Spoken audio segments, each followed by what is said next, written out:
Hey y'all, Scott here, Death. It's pretty neat, right? Well, that's what the Wii U is up to these days, and during the era of Wii U, I had an alright time. There was a decent handful of great experiences on the platform. However, it obviously had a lot of problems, and I made a video about 6 of them, which you can view here, here, and even here. But we can't be so negative all the time, so here are 5 things the Wii U did right. The Wii U gave us Splatoon and Super Mario Maker, and in my opinion, those 2 games alone prove the worth of the Wii U doing the whole existence thing right there.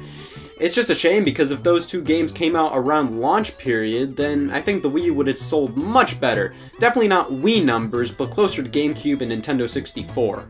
Splatoon was Nintendo's first big new character-driven IP since Pikmin, and the fact that it did so well should make everybody happy. It showed Nintendo that their fans are willing to buy more than Mario and Zelda if Nintendo feels confident in them. And Nintendo definitely knew they had something special with Splatoon. Mario Maker is still a Mario game, but a start in what I believe to be a big sub-series for Nintendo. The online communities for these games are massive and show just how big of a success they really were.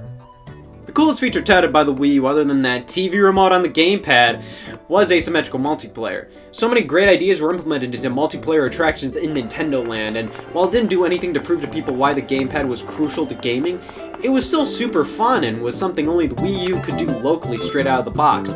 Sure, it didn't have much of a wow factor to it, but Asymmetrical Multiplayer offered a lot of fun options for multiplayer on the Wii U. The Wii U was Nintendo's first HD console, and you know, some of the games looked pretty good. Of course, not all of the games looked that hot, and Nintendo officially blamed the foray into HD development as the reason behind the long software drought during the first year of Wii U, but the games that looked good, looked wicked good. Mario Kart 8, Pikmin 3, Paper Mario Color Splash, Smash Brothers.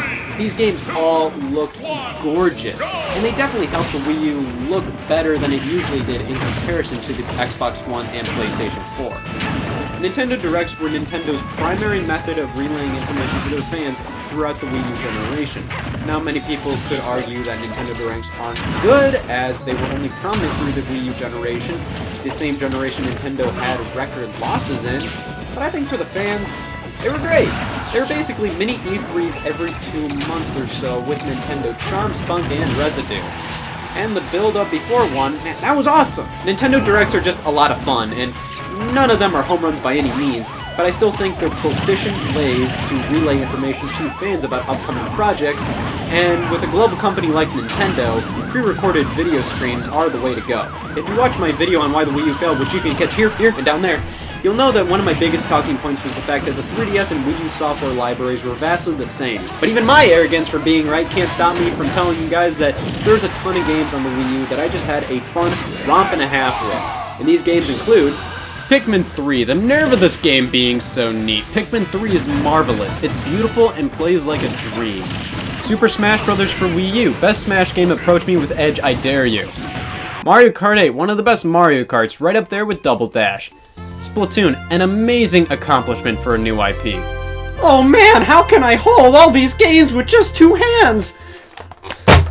I also like these games, I guess. So yes, after countless videos of me dogging on the Wii U, I finally admitted that it did something right. It had some wonderful games on it, and that can't be ignored. However, even the most pathetic of Nintendo fans, myself included, have to admit that when you look back at the console, it really wasn't that great. I was way into the Wii U during its lifespan, but as I look back at it, I can clearly see why it was a flop. But hey, at least the Wii U's legacy will live on within the Switch, as the HDMI cables manufactured for the Wii U are still being used with the Switch. Yeah, they're just HDMI cables, but that's almost as resourceful as me! For example, I repurposed all my old jeans as washcloths.